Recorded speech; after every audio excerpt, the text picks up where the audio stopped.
Well, I can't believe after 45 years, I get the very first motorcycle I ever had back. You'll hear me say that multiple times. But anyway, it's a Honda XL70. It's a 1972 model. I just can't believe it that my cousin Rod let me have that thing back. So I say it'll stay in the family now until the end. I cannot believe that I'm pulling up to my cousin's house to get my motorcycle back that he has had since 1979, and now I'm finally going to get it back. I've asked him every time we had a get together, so we'll see what we got here. Well, there it is. That's the first time I've seen this little motorcycle, probably since the 80s. And look at that. Old Rod took pretty good care of it. And here he comes. Look at that. What do you think, cuz? What are you getting to? How you doing, buddy? Pretty good. I can't believe it, right? Hey, and you know what we were talking the other day? And you're right. Dad gave $375 for the motorcycle. And then he sold it to you all for $250? $250. For $250. Okay. And that would have been in 1979 because that was when I bought the new Yamaha. Didn't know what year. I bought a new, Daddy told me if I sold my motorcycle and mowed yards and come up with half the money, that we'd buy me a new motorcycle. And we bought a new DT 125 at Ed's Cycle in 1979 for $950. All right, I turned it off in between that one there, but we've been sitting here talking about it, and we got looking here on it, and it's showing 443 miles, and he remembers, my cousin remembers, where that it rolled over at, right? Yeah, I do. It's in the bottoms of the old home place. They're going across the branch. Which we called Nonnyburg. No, that's not Nonnyburg. I guess that's past that, ain't it? Now, it runs into Nonnyburg. Runs into Runs Nonnyburg. into Nonnyburg. You can tell how far back we are. Yeah. And so it's down in the branch back in there then behind it. Yeah, it is on the road. Right. Going across the culvert. What about that? And he said he thought about it when it rolled over to all zeros. He thought, well, I'll push it back home. And then he thought, well, shoot, it's going to roll over anyway. So he ended up riding it back home. So we've both had a lot of fun on this thing when we was kids. Big time.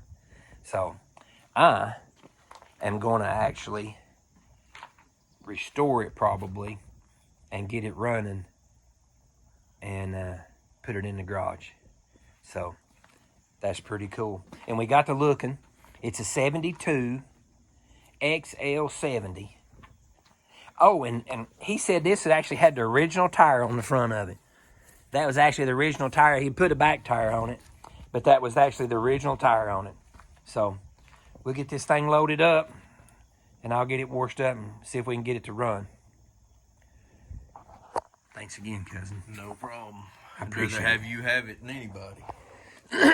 Like you said, both of us have got a lot of... Me and him both got a lot of memories over here, so we didn't show you none of that stuff there because that's strange how vehicles of any kind connect people and you have memories and stuff with them. You've heard me say that about the cars and everything. So, like we was talking about the memories and stuff of the cars and everything. I'll try to do this the best I can. This is why, one of the reasons he sold me the bike back.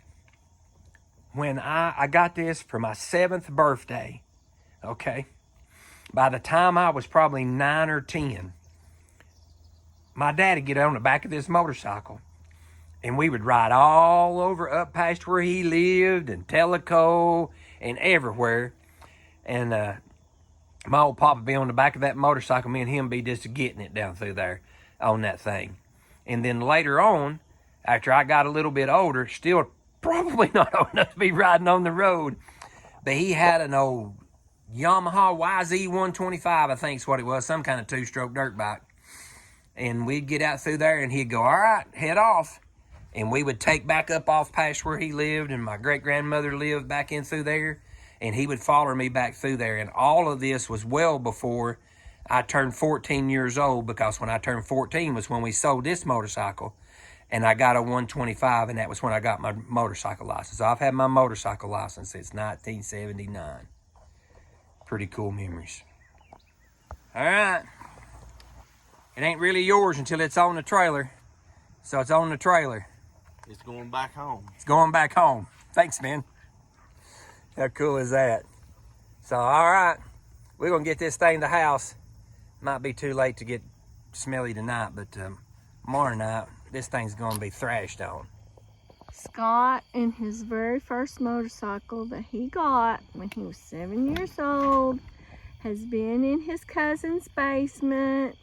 He badgered him day and night until he sold it back to him. He got this when he was 7 years old in 1972. He's so proud of it. He loves it, loves it. I don't know what else to say, but he's gonna get it running and take it to car shows, I'm sure. Of course, the wife had to try it out. I think she likes it too. Okay, so next day, so I can do a little assessment on my little Honda I got back. And it's got just a couple of dings right here on it, but I honestly think I could PDR those out. The gas tank is the gas tank's rusty down in there, but I don't think that is a big old deal. I can take care of that. The mirrors are missing on it, and Rod said that he took them off because he was afraid he'd break them. So these are not messed up or anything, so I can get me some mirrors. No big deal on that. The fender has some scratches on it and a ding or two here, and I actually did that one and done that. As I said earlier, Rod said that that's the original front tire on this thing. I can't believe that. So, and I apologize now if I'm over, going back over some of this when we were getting it and all that. So, but I'll have to get a clutch lever. I need to find me a side cover on it, and I need to find that cover right there. But other than those two pieces right there, that's all the actual pieces that I need. The chains, obviously, it needs to be lubed up and all that. And then also we noticed after it, and I don't understand what the little bit of the roughness is under this seat. I may have to take the seat loose and see what's underneath there, because it's the Honda original seat, doesn't have a tear in it or anything, but it's almost like maybe the foam or something's under there, so we'll address that. We got a little bit of stuff going on right here. We noticed that's a little bit loose there, so we'll figure out what that is. So my plans as of now is to, of course, take the carburetor and everything off of it, get the carburetor cleaned out, get the gas tank off of it, clean that gas tank out, the rust and stuff out of the gas tank, and just see if we can get it to run. The throttle's locked up on it. The brake seems to be rolling on it there. The bike's not, it's not locked up by no means in there. So I don't know if I tried to clutch or not, but I have to get me it's moving. So I can't tell if that is or not. That'd be pretty hard to turn. So, but forks and stuff doesn't seem to be, leaked out real bad.